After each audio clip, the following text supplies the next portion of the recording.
So the hope of today's presentation is that we're going to talk a little bit about climate change and kind of, how we can change.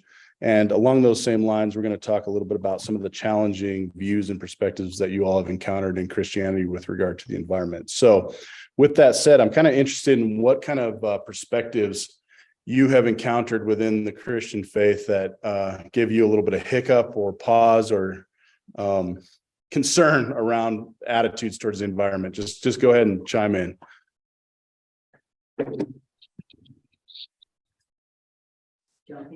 Yeah, jump in, weigh in. What are some of the problematic attitudes you've heard?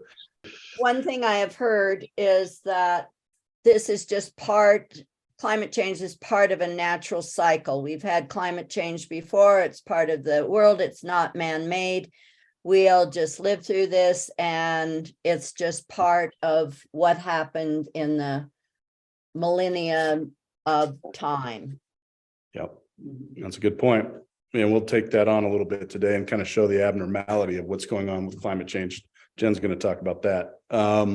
What other challenging perspectives, Consuelo? Well, when I was in the Missio Dei committee, I kept talking about including environmental issues and, Mother Earth and the environment. And I think they got tired of me. And then finally, somebody said, "Why don't you make your own committee?" And I said, "Well, that's a good idea. I'll make it." So we made our own committee, but little by little, the church has been changing the church members. So several families now have solar, and people ask, "What can we do?" Mm-hmm. We have solar in the church now too. Yeah. But outside of that, I see people that believe what the lady just before me said, and they just don't believe in it. I even met a science teacher in the university that said that it was all created by flares in the sun. And I said, Yeah. Yep. So, yeah, no, I appreciate that idea that, this is, this shouldn't be something that the main part of the church should be concerned off. Let's move it off to this side committee so that we don't have to talk about it as part of session and other things regularly, right? Yeah, so I think that's a really, really important perspective. Maureen, I see you've got your hand up. Hi, yeah, can you hear me? We can hear you. Okay, great.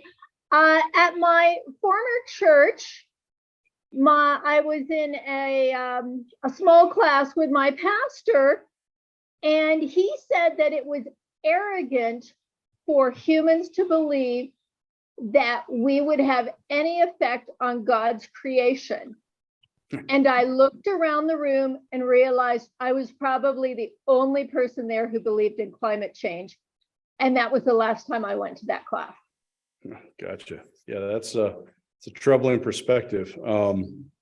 Yeah, especially since we have some of those early biblical mandates to keep the earth and to serve the earth, and indicating much of our role as kind of co-stewards with God in the earth. So, one of the issues that I see is this kind of question of how you think about the ultimate future guides how you live in the present.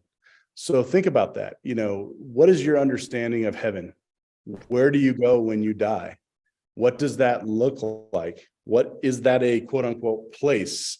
I think that's really, really important, right? Because that gets at whether you're going to take care of your kind of current state of affairs in the present, or you've got kind of a very otherworldly dimension in the future. And so one of the course mentalities that you can run into, and certainly in the Christian faith, but probably in lots of other faiths as well, is the belief that, the destiny of God's people is in heaven, which is a place that's entirely detached and separated from the earth.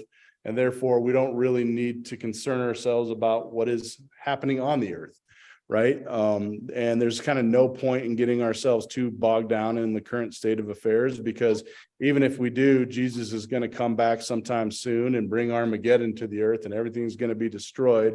And our task as the church is to save souls. How many of you have ever run across kind of the implicit or explicit theology like that?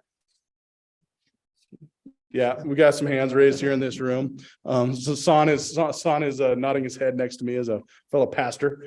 And so this is a really challenging belief, right? And I think the belief comes out either very explicitly in some churches, as you may have been talking about, but also comes out kind of implicitly in some of our own biases and beliefs ourselves of how do we understand our role in the present time and what is the ultimate role of ourselves in the future. And it's really interesting because I started to do a study along the lines of what did the earliest Christians believe, right? They were obviously closest to Jesus. Some of them very personally knew Jesus. And kind of, how much of this has been shaped over time by kind of the way the church has situated itself over a couple thousand years to shape our theology. So I started to go back and look at what did the earliest Christians believe about some of these thoughts? The one thing that I definitively found and is, really important, I think, for our churches to come back to is that they understood the world through the lens of the resurrection. Everything, you see in a lot of Paul's letters, of course, in Hebrews, and, this idea of Christ's resurrection is not only shaping the world, but is continuing to shape the world, and that we need to see the world through that sense of resurrection. And this idea that in Jesus, God is kind of unfolding a new creation, right? That Jesus is still at work in the world, that there's a new creation that's kind of at hand with the resurrection of Christ. And that is God kind of continuing to try to shape and transform the world. And ultimately, that idea of Easter of God kind of conquering death and sin and all that is broken in the world through this new creation. This other idea that God's kingdom will come on earth as in heaven, right? The Lord's Prayer. What does that mean? When we say that phrase, let's unpack that phrase, on earth as in heaven. What does that mean to you all?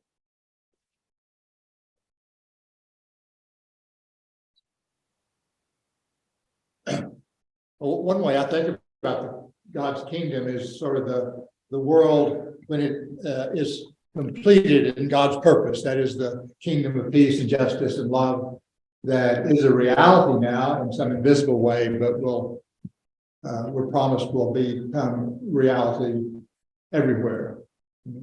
Mm-hmm. Yeah. What about other thoughts on that? When you say, on earth as in heaven in the Lord's Prayer, what does that mean to you? Andrew? Yeah. Tony. Yeah.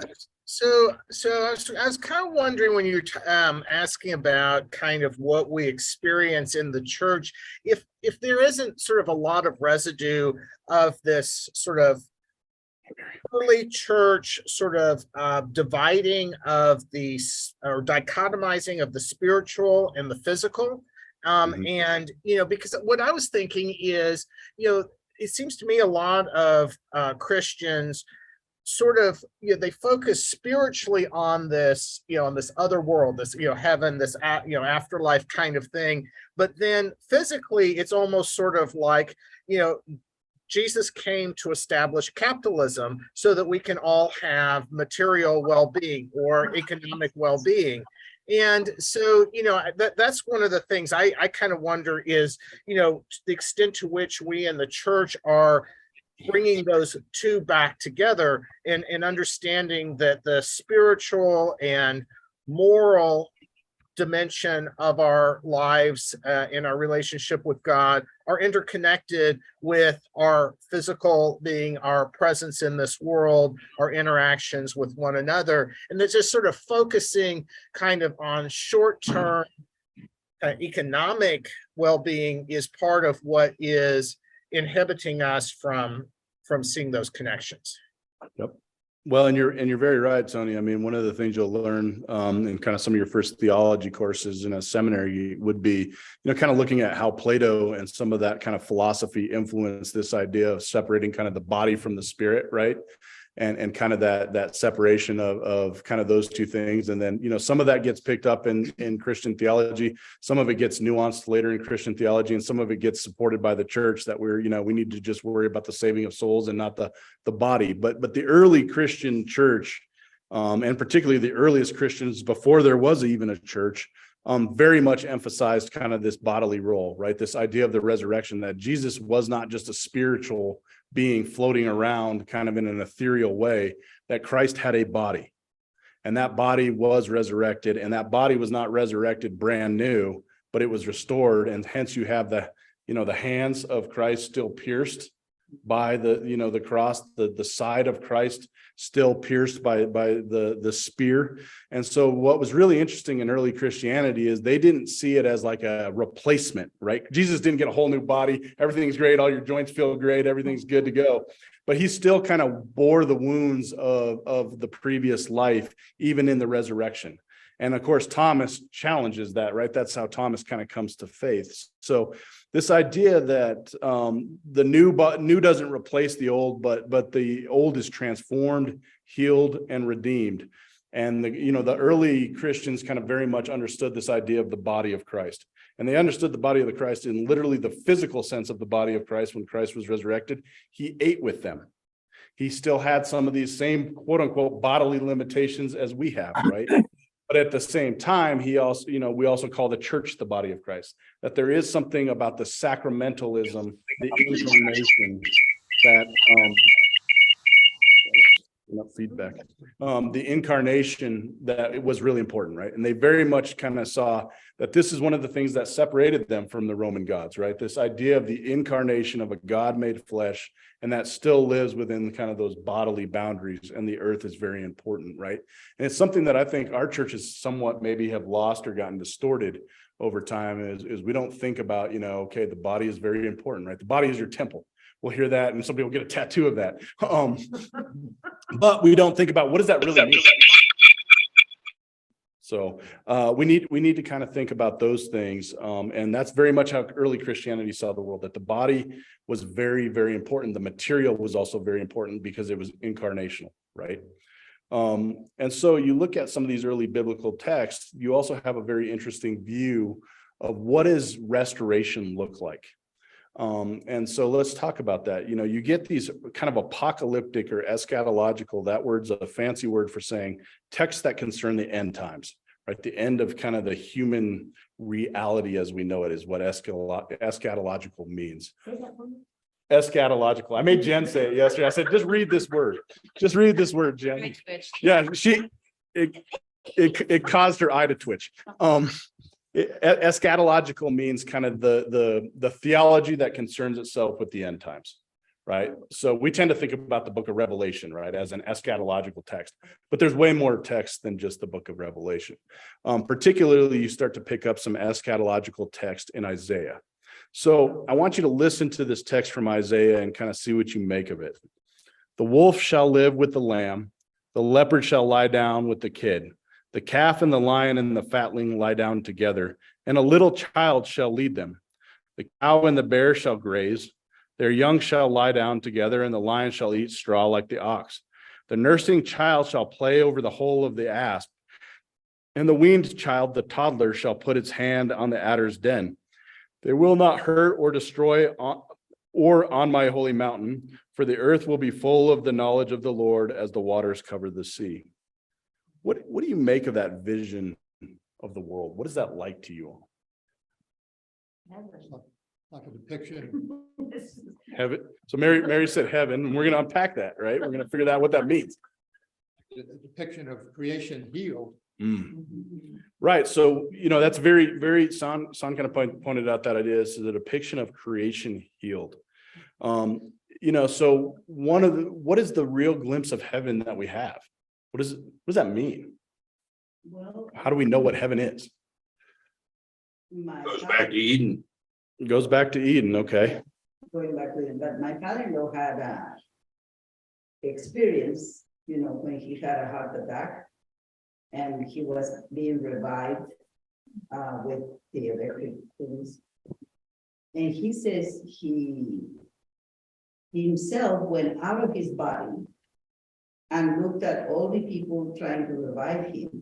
And then he went into like a tunnel and started seeing people from his family that had died. And he said that they told him, it's not your time yet. You need to go back.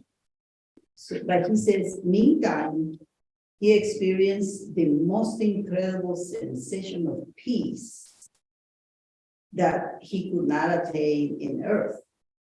There was no need for anything. It was absolute peace and tranquility. And then boom, he came back. Mhm. to his body. That's one thing we learn from him. Mhm. But I see a type of existence in which when we die, we become pure energy and we keep healing everything around us Mhm. as good energy. Mhm. That's my concept. Well, this is good. So you, in this passage in Isaiah, I mean, you do get that sense of peace, right? They call it in the NRSV, it calls it the peaceful kingdom, right? Where the wolf is lying down with the things that normally it would kill. And so you have that sense of restoration, right? That for early Jews and early Christians, this sense of heaven was a place of Eden in many ways. And in the Jewish afterlife is much more complex, right? They have a whole theology that we could have a whole other class on with that. But this sense of heaven is that sense of restoration.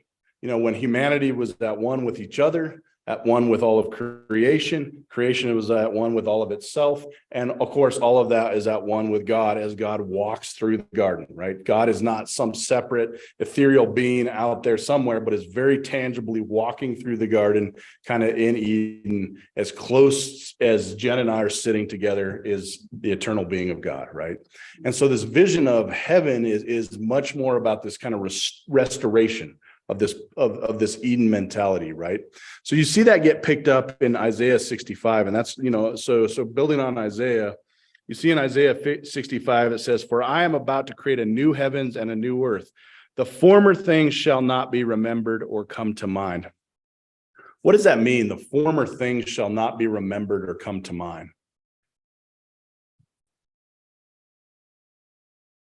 I guess I like to think that is the things that held us back. I mean, it's just when I remember last Sunday after church, and Hugh and Brooke were chasing each other, and there was this incredible abandon that they both had, and you could just see just the absolute joy that they were experiencing in that moment. There was no discord, there was no I guess striving to be one up on somebody. It was just, and that it seems that heaven would have to be, I sure as heck hope it's not floating around on a cloud, because that just sounds horrible. I bet it's like, who would want to do that for absolute eternity to accomplish nothing? But it would be something that takes away what holds you back. And so it is, maybe that's the new heaven, and what's before is passed away. You're not competing with everybody else because everybody has the ability to reach their full potential. That's just like that puppy does. Yeah, it's this. Janice, were you going to say something? Oh, no, similar thing, yeah, like takes away what divides. Yeah. It's this idea, this former things have passed away. And of course, this language gets picked up in Revelation, right at the very end of Revelation, this new heaven and the new earth. But it's not new in the sense of, we think of like, okay, new car, you get rid of the old one, right? Trash it, right? It's like the sense of new is a restored and a restored back to that sense of harmony. The former things shall pass away. It's not just talking about, old times shall pass away. It's talking about the rupture, the break in the cosmic scheme of things, the tearing of the curtain in the temple, so to speak, of this idea of there's a separation between us, creation, each other, God. That rupture, that point in time where, quote unquote, sin kind of came forward is no longer.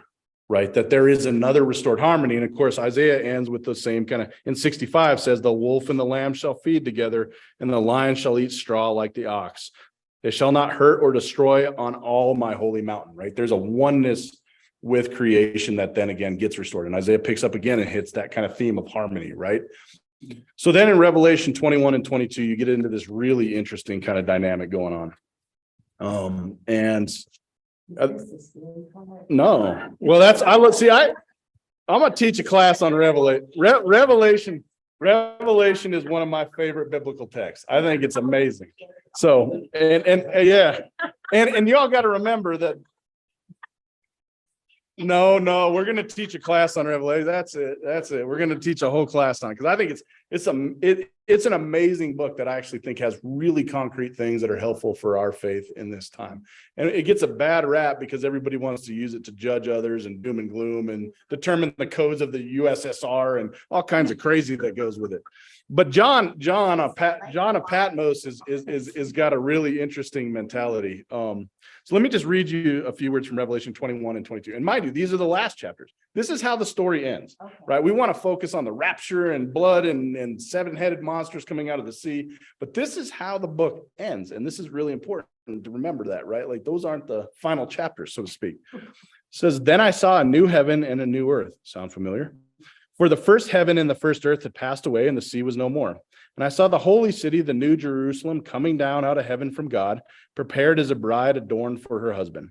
And I heard a loud voice from the throne saying this, see, the home of God is among mortals.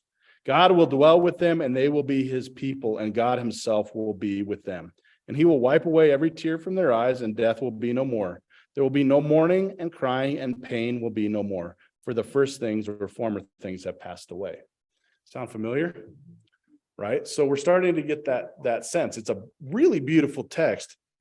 And then we'll read 22 because I just want to kind of put them together. Then the angel showed me in the river of the water of life, bright as crystal, flowing from the throne of God and of the Lamb through the middle of the street of the city. On either side of the river is the tree of life, with its 12 kinds of fruit, producing its fruit each month.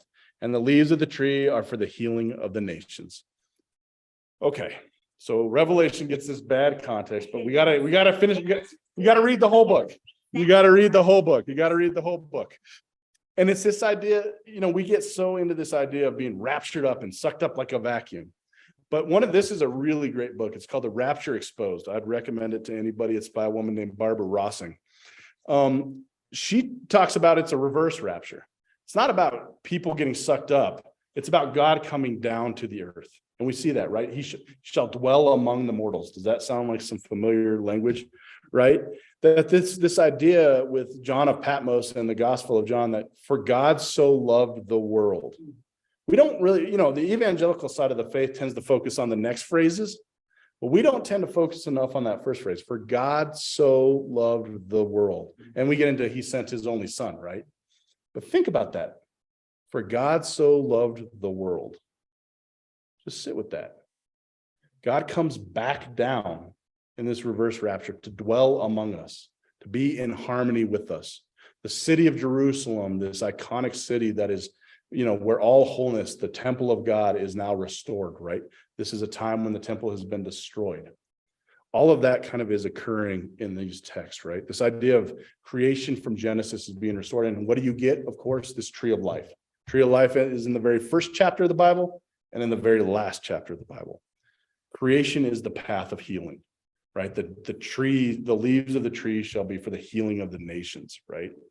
And of course, 12, right? That's symbolic of the 12 tribes of Israel that have kind of gotten into some crosswise with each other in the northern and the southern kingdom and all of that going on, right? That there's no civil war anymore. There's healing that comes through creation. Think about this, though. There's no prohibitions with the trees. In the first chapter, which tree, you shouldn't eat of this, right? You got the tree of life. And so in the last chapter, there's no rules. It's all oneness. There's no prohibitions. There's freedom that comes.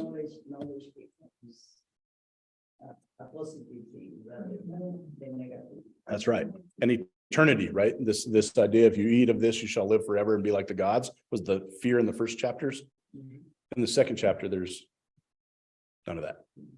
And so we tend to think about these things of like, okay, well, we're just going to replace Earth, right? So we don't need to care about climate.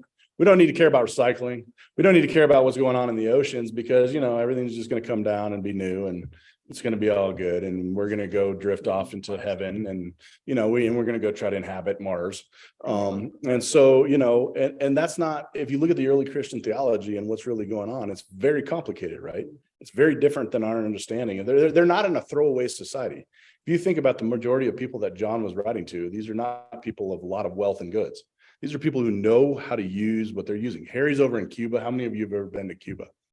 I mean, they use lawnmower engines to for cars, right? They don't have an economy where you can bring in a bunch of goods and materials, right? They are finding ways to constantly renew, restore, rejuvenate stuff. There's not a lot of waste in that society, right? Because they don't have the import and export ability. Think about this is very similar to this community, right? There's not this idea of we're going to throw away the old earth and have this new one. It's this new one is the body of Jesus is still going to have the wound, still going to have the piercings in the hand, but it's going to be a much more complex understanding of transformation and renewal. And think about it. When you all have undergone transformation and renewal in your own life, how much of that is because of the past experiences and the wisdom you have learned from those? And you may come out on the other side of something very, very hard, but it has also given you a lot of wisdom and understanding. It doesn't mean that those wounds aren't still there, but those wounds become sacred wounds, not festering wounds, right? They become wounds that allow you to tell a certain story, empathize with other people, connect with other people, not necessarily festering and infectious and toxic, right? So think about that in the same way of creation as we get into this last text. And I'll read this last text. It seems like, Andrew, though, some people go through really difficult times and they come through to the other side having learned. And it seems the saddest people are the people that never seem to understand or can put their deepest heartbreak into something that's productive or positive, but remain in that shell of hurt and anger. And that's the saddest of all. I mean, that would just, for me, that would be a hell. Yep. Yeah, it's a significant challenge as a pastor of how to work on all of that, right? That's a lot of our work. And, there is some challenges, someone like Richard Rohr would say that suffering in this life is inevitable. And you either learn to let go and see how it can become a teacher, or you're going to get drugged by it. And the people who are the most mystical learn to let go early.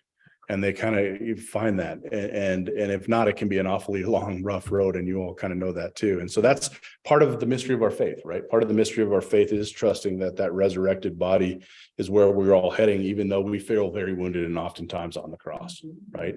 And so I really like these kind of conversations because I think it gets into our theology and what are we practically applying as our theology on a day-to-day level, and what are we really thinking about heaven, and what are we really thinking about suffering, and what are we really thinking about our own woundedness and our own healing and our own restoration, and what are we thinking about how that then is lived out. Think about the most wounded people and how they live out towards others, towards the environment, towards wildlife, right? And how do we live out those wounds in healthy and transformative ways or in toxic and infectious ways? That is some of the challenge of the church and some of the challenge of our theology, right? Let's look at this last passage and then I'm going to hand it over to Jen. I consider that the sufferings of this present time are not worth comparing with the glory about to be revealed to us. For the creation waits with eager longing for the revealing of the children of God. For the creation was subjected to futility, not of its own will, but by the will of the one who subjected it, in the hope that creation itself will be set free from its enslavement to decay and will obtain the freedom of the glory of the children of God. We know that the whole creation has been groaning together as it suffers together the pains of labor. And not only the creation, but we ourselves who have the first fruits of the Spirit groan inwardly while we await for adoption, the redemption of our bodies. For in hope we were saved. Now hope that is seen is not hope, for who hopes for what one already sees? But if we hope for what one does not see, we wait for it in patience. Likewise, the Spirit helps us in our weakness, for we do not know how to pray as we ought to, but that very Spirit intercedes with our groanings too deep for words. And God, who searches our hearts, knows what is in the mind of the Spirit, because the knows what is in the mind of the Spirit, because the Spirit intercedes for the saints according to the will of God. What do y'all make of that passage? I mean, it's classic Paul Romans, right? It's heavy. Well, what do y'all make of that? Well, I think that gives value to suffering. The same way that, when Jesus was suffering, it had value. Mhm. The value was our redemption. And if we see suffering as something like that, then we practically go to a different level of existing Mhm. and using our life as our own redemption and the helping and healing of others. Paul uses a familiar phrase that's in the Lord's Prayer. We asked a question about what does it mean on earth As in heaven. The phrase before that is thy will be done. Mhm. And he uses the same thing there, the will of the one who created it. So a lot of these religious philosophies have to do with we're not in charge. Mhm. There's this entity called God that's in charge, and it's his or her will that will determine what's going on, which is can be construed in two different ways. Well, there's nothing I can do about it, so. Yep. And then the other thing, and well, basically what I guess I'm saying is, you have to learn to pick your battles. Mhm. You know, when I was raising my children, you're not supposed to be doing that. You're not gonna do that. Now you're gonna get punished for this. And finally, with my mother that took me aside and said, you better learn to pick your battle, or they're not gonna listen to you at all. And I think that's the same thing that's true in the church.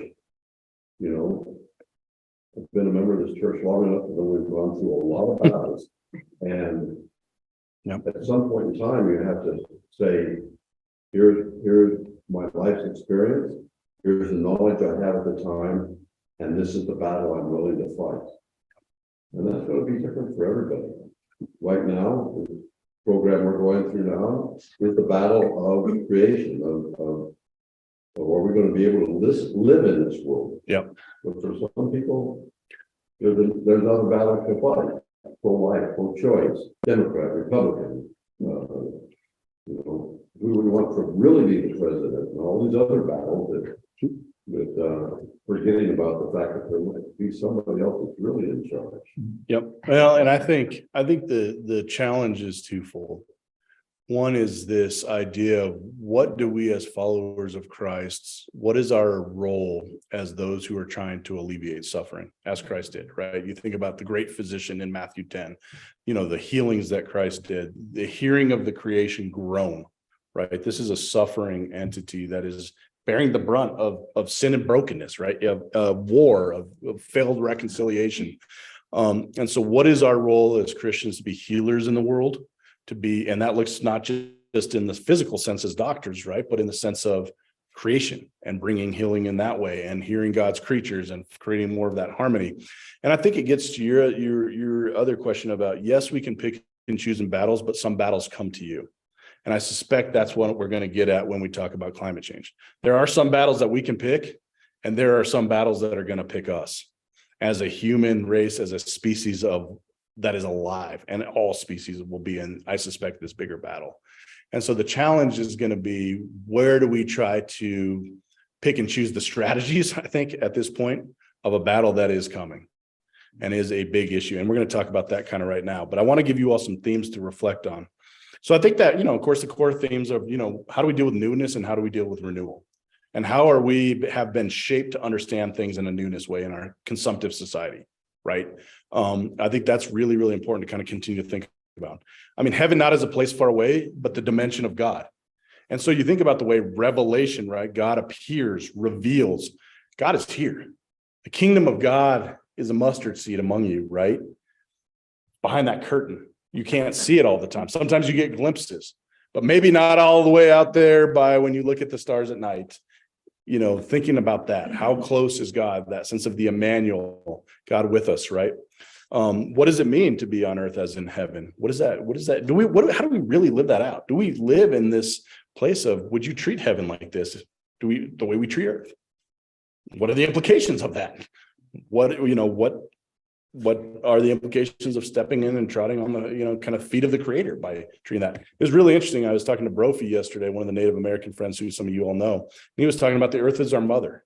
We would never treat our mother this way. Why would we treat our mother? Nor do we possess our mother.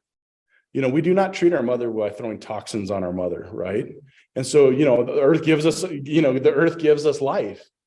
The earth sustains us. The earth nurtures us. Why would we do that to our nurture? It's such a different mentality, right? Of we come from the earth, and yet in our own theology, from dust you have come, to dust you shall return. We have that. We don't own it. We don't talk about it. We don't preach on it.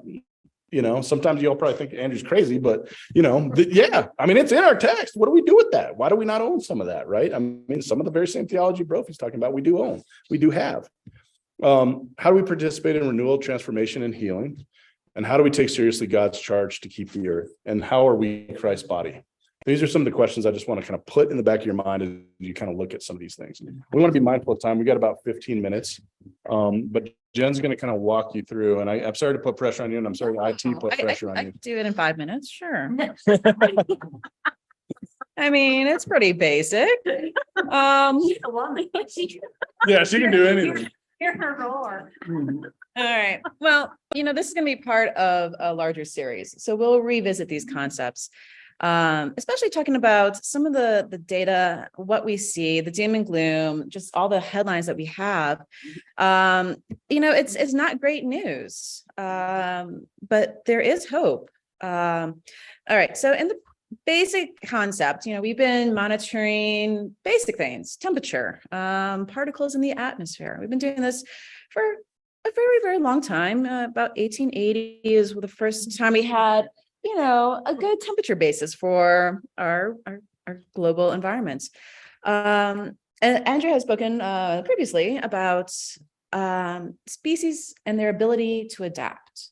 And that's one of the biggest things that we've been looking at, because who doesn't love cute koalas and polar bears? And we're seeing them struggle. We see them not adapt. We see their environments being destroyed. Under normal fluctuation, sure, animals, plants, they can all migrate if they're given the time. They can all adapt. We can adapt.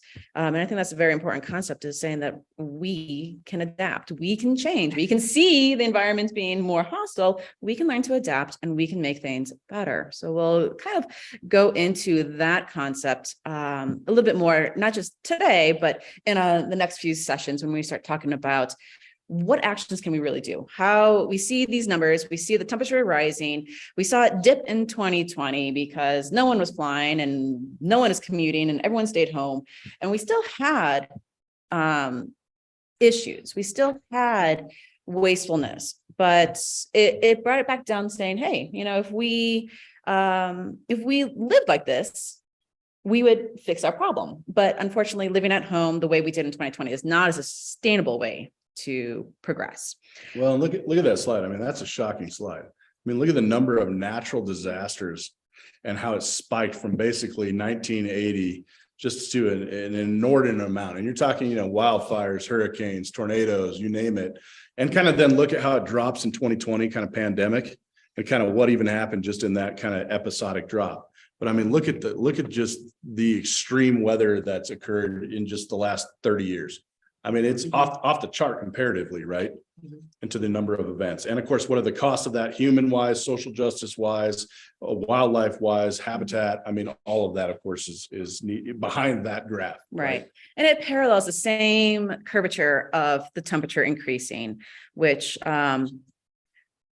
Just this. Keep it. Sorry. Oops. Anyway, and so you can see the same kind of curvature. Our temperature is constantly going up. The main issues, if we wanted to just break it down for very simple, explanations, we have our ice melting, and that is probably the scariest thing that could happen. That was one of the first things they taught us as marine biologists. That would be the end of life as we know it. As the ice melts, there's no hot, there's no cold, everything is lukewarm, which is very biblical thought. If there is lukewarm oceans, there's no way to circulate heat. So that actually could push us right into the next ice age. And that's a very long-term picture, but the earth has a way of rejuvenating itself. You go back into the ice age, and then it starts to have the hot and cold, and then it starts to come back to that balance that we were looking for. Thermal expansion is another issue. The sea levels rising. Those are the things you're going to see a lot in the news. Those are two main things, all of it having to do with water on our planet, which is our source of life. Again, with the ice, it reflects the sunlight. Very, very important, because it does help reduce the amount of heat that's absorbed, which also helps regulate this feedback of climate change. If we lose our ice, we absorb more water, more heat, because the water is dark, it's absorbing that energy, it's increasing exponentially the warming of our planet. We're good. We're just gonna. Not good.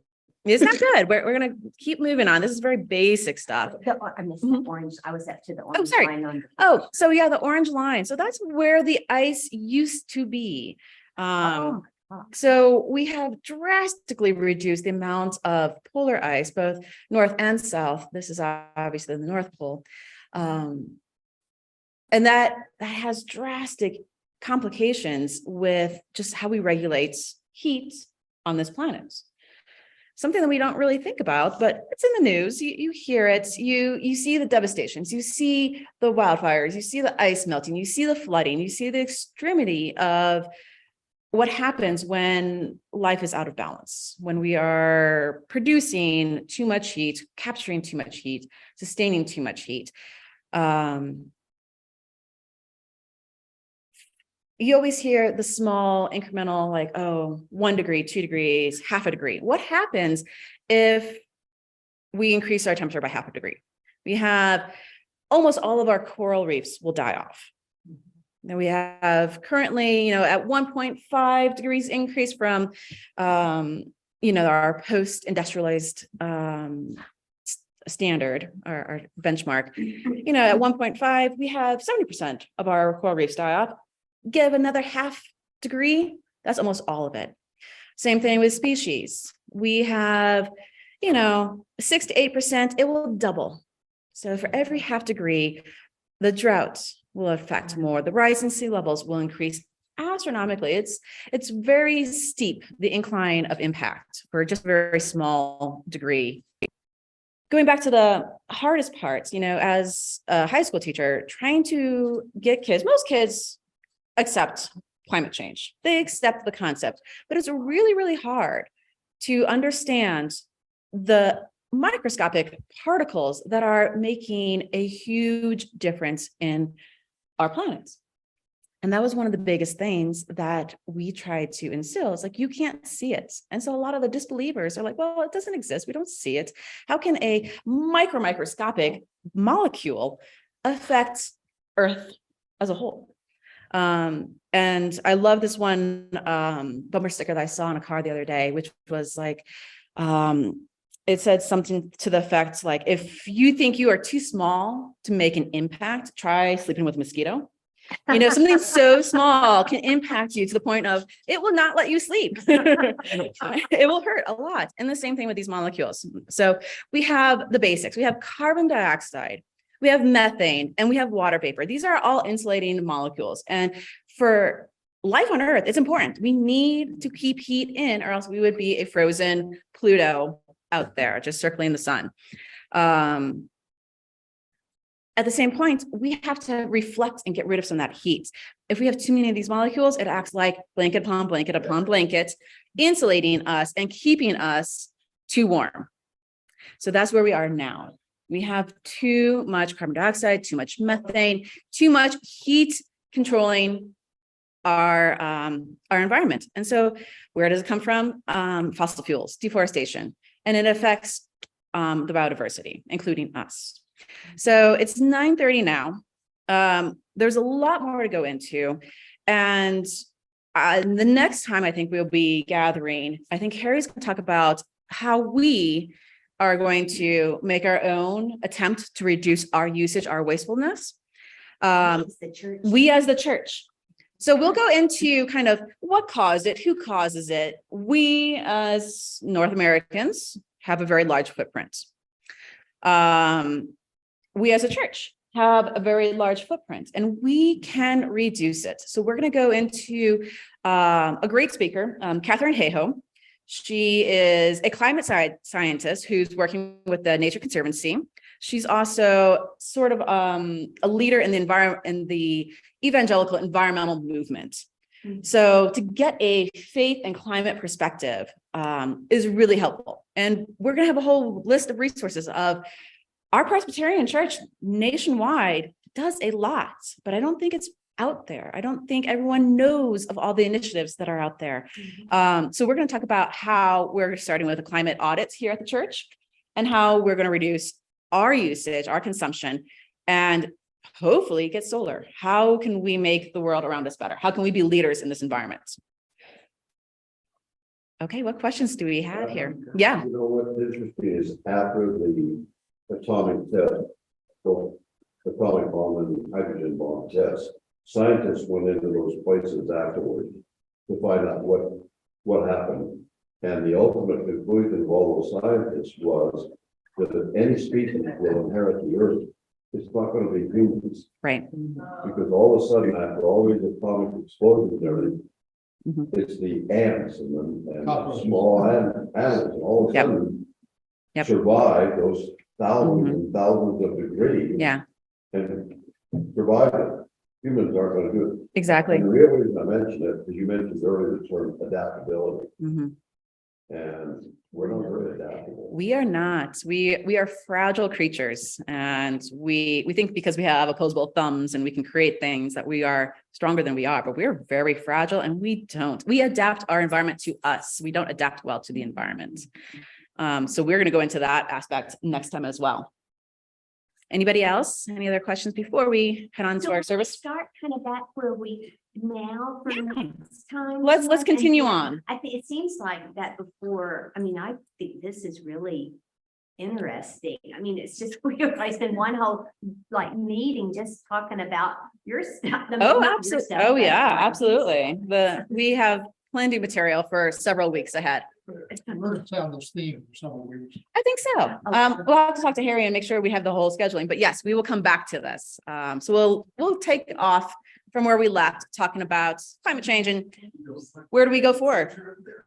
US is 4% of the world population and consumes 1/3. Thank you. Of the world's natural resource. And we'll put this up online as well. So we'll have all of this resources for you guys to review. All right. Hi, Joanne. Thank you, guys. We'll see you next time.